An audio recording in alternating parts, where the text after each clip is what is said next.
শীতকালীন এই জনপ্রিয় নাস্তাটা কম বেশি সবার ঘরেই কিন্তু সন্ধ্যাবেলা বা বিকেলে চায়ের সঙ্গে হয়ে থাকে। সেরকম আমারও ভীষণ মজা লাগে। আসসালামু আলাইকুম, ওয়েলকাম সবাইকে লতার রেসিপিতে।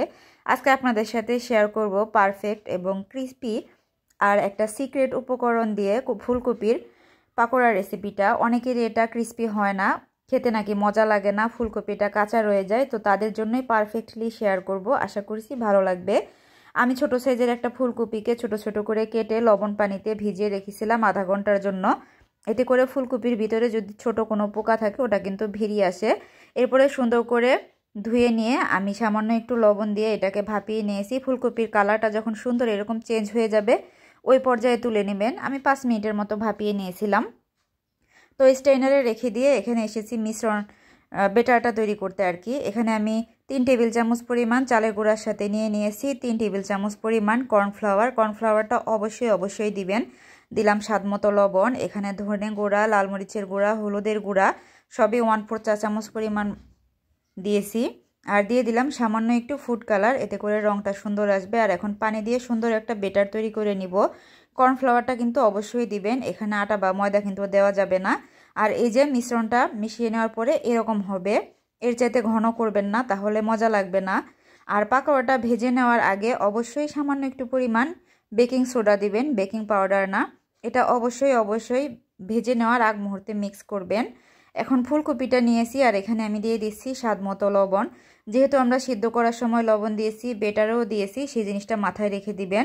এখন এখানে হলুদের গুঁড়া, লাল মরিচের গুঁড়া, ধনিয়া গুঁড়া দিয়ে দিলাম সামান্য পরিমাণ। আর দিয়ে দিলাম আমি সামান্য একটু পরিমাণ টেস্টিং সল্ট, এটা অপশনাল। আর দিয়ে দিলাম 1/2 চা চামচ পরিমাণ টালা জিরা গুঁড়া। আর এখানে দিচ্ছি আমি টমেটো সস 1 টেবিল চামচের মতো। আর নুডলসের যে মশলা পাওয়া যায় ওখান থেকে একটা প্যাকেট দিয়ে দিলাম আমি, তবে চাট মশলাও দিতে পারেন। এখন আমি দিয়ে দিচ্ছি চালের গুঁড়া। এখানে আমি চালের গুঁড়া দিচ্ছি টোটাল 3 চা চামচ পরিমাণ। আর এখন আমি দিয়ে দিব এখানে আটা বা ময়দা যে কোনো একটা দিবেন, সেটাও আমি 3 চা চামচ পরিমাণ দিচ্ছি, তবে কারো পরিমাণ হিসেবে কম বা বেশি লাগতে পারে একটু। আর এখানে দিয়ে দিলাম আমি 1 মুঠ পরিমাণ ফ্রেশ ধনেপাতা, ধনেপাতাটা অবশ্যই দিবেন। আর খুবই সামান্য পরিমাণ, এখানে 1 টেবিল চামচ পরিমাণ আছে, আমি পানি দিয়ে এখন সুন্দর করে এটাকে ভালো করে মেখে নিব। এমনভাবে মেখে নেবেন যেন ফুলকপিগুলাতে সুন্দর করে সব মশলাগুলি কোটিং হয়ে যায়।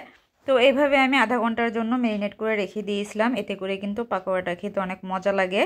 আর এই যে এখন বেটারে ডুবিয়ে সুন্দর করে ডুবো তেলে এগুলাকে আমি ফ্রাই করে নিব। অনেকে এখানে বেসন, আটা, ময়দা ব্যবহার করে, আসলে বেসন বা আটা ময়দা দিয়ে করলে কিন্তু অতটা ক্রিস্পি হবে না। আমার রেসিপিটা ফলো করে কিন্তু বানাতে পারেন, একদম পারফেক্ট হবে।